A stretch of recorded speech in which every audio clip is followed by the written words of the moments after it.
Everyone. The film begins on an island with a scene where the Torchall mafia family meets a group of black market traders.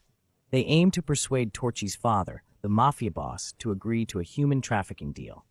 The gang requests Torchy to help transfer the port girls in return for a share of the profits. However, Torchy firmly rejects the gang's proposal, stating that his family does not participate in such activities. Meanwhile, his son Massimo is gazing at a stunning girl on the beach when his father walks up to him, warning him to steer clear of her to prevent any trouble. Out of nowhere, a sniper fires at Torchall, and Massimo helplessly witnesses his father's death right before his eyes, while he himself is gravely injured. The following scene unfolds 5 years later in San Francisco, where Massimo has risen to the position of head of the Torchall mafia family. Massimo informs the company members that he has been unable to recover even 1% of the profits from his investments.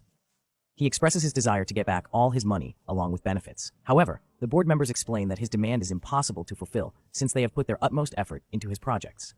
Following this, Massimo's guards make an entrance, serving as a kind of threat, and Massimo hands out a folder to each member. The file contains scandals for each of them, including marital infidelity, and Massimo threatens to expose them if he doesn't get all his money.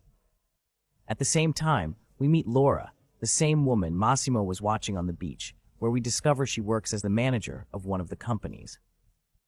As it becomes clear that she's miserable because of her relationship with her boyfriend Martin, her boyfriend and close friend Olga is planning to take a trip in Italy, celebrating Laura's 29th birthday.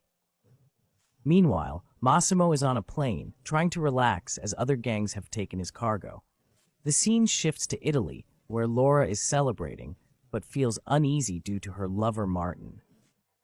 Then, a waiter places Laura's favorite drink on the bar. Laura asks Martin if he ordered it, but Martin says he didn't. Laura steps outside and glances around. Nothing unusual happens until Massimo suddenly appears and asks if she's lost. Laura doesn't respond and walks away. When Laura turns back, Massimo is gone. The following day, Laura wakes up and can't find Martin. She tries calling him, but there's no answer. Martin eventually shows up, explaining he went for a walk. Laura reminds him he should be with her on her birthday. They have a heated argument, and in a fit of anger, Laura throws Martin into the pool. Laura finds herself sitting alone in the city, deep into the night, feeling lost. When she attempts to return to the hotel, she becomes disoriented and can't find her way. Out of nowhere, a car suddenly stops in front of Laura, and a man appears unexpectedly behind her. Laura regains consciousness the following morning, only to discover she's in an unfamiliar place. It dawns on her that she has been kidnapped. Laura anxiously waits for the bedroom door to open, and when it does, she steps outside, only to see Massimo standing there, waiting for her. Laura becomes very angry and demands to know from Massimo why he decided to kidnap her. Massimo explains to her about the tragic event of his father's death and how he himself survived miraculously. He shares that her photo stayed in his mind when he lost consciousness, and he kept searching for her because he believes he escaped death thanks to her, and he was trying to find a way out of that situation. Therefore, after searching for her all over the world for 5 long years, he made the decision to kidnap her. Laura tells him he has a family and a lover, and he can't possess or kidnap her. Massimo shows photos of Martin cheating, shocking Laura. She loses her temper, hits Massimo, and says she won't be his. Massimo says he won't force her and offers her 365 days to fall in love with him, promising to do anything to win her love. Next, we explore Massimo's work as he visits a location where a handcuffed person is present.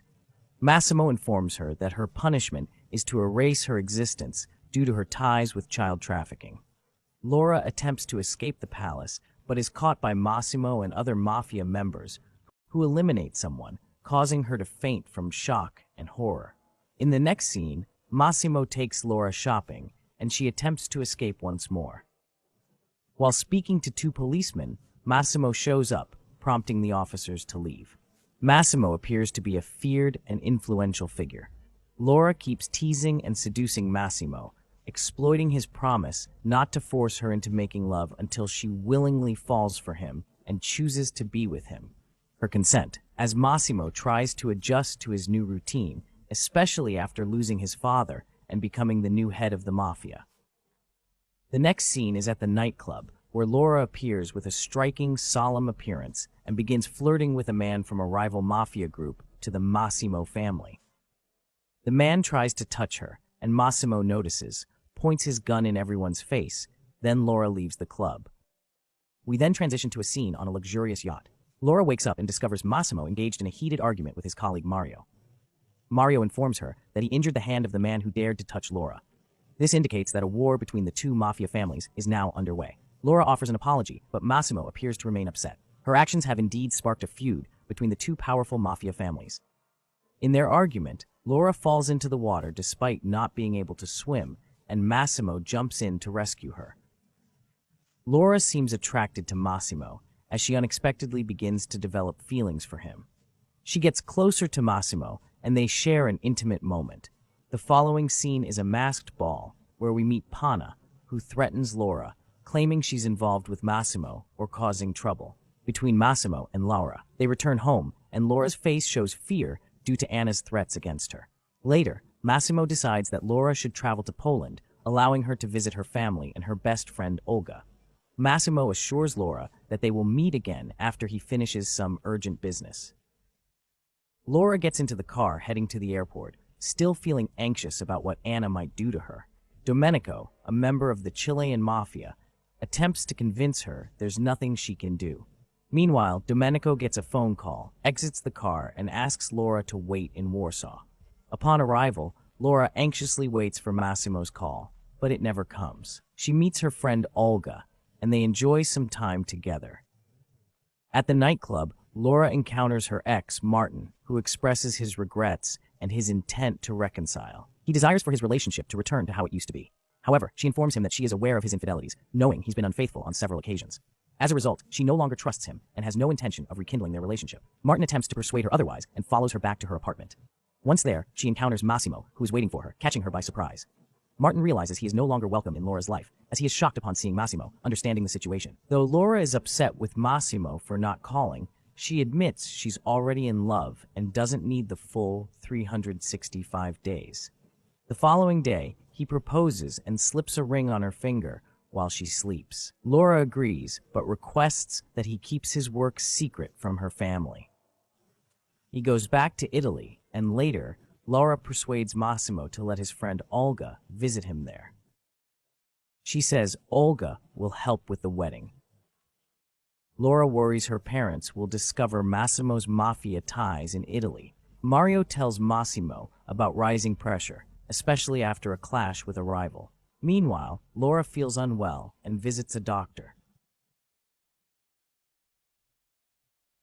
She confesses to her friend Olga that she's pregnant.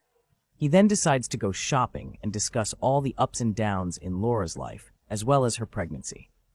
Olga suggests that she tell Massimo the news of the pregnancy. Laura accepts the call and asks if they can talk after dinner. While talking to Massimo, Mario receives a phone call in which he is informed that their rival mafia is about to end Laura's life. Mario arrives at Massimo's house with urgent news. He tells Massimo that Laura's life is in grave danger. In the final scene of the film, we see Laura's car entering a tunnel. However, it never emerges on the other side. The police are left stranded at the tunnel's entrance, and soon after, Massimo receives devastating news. He is informed that his beloved Laura has been killed. Overwhelmed by grief and shock, they all collapse, unable to comprehend the tragic loss.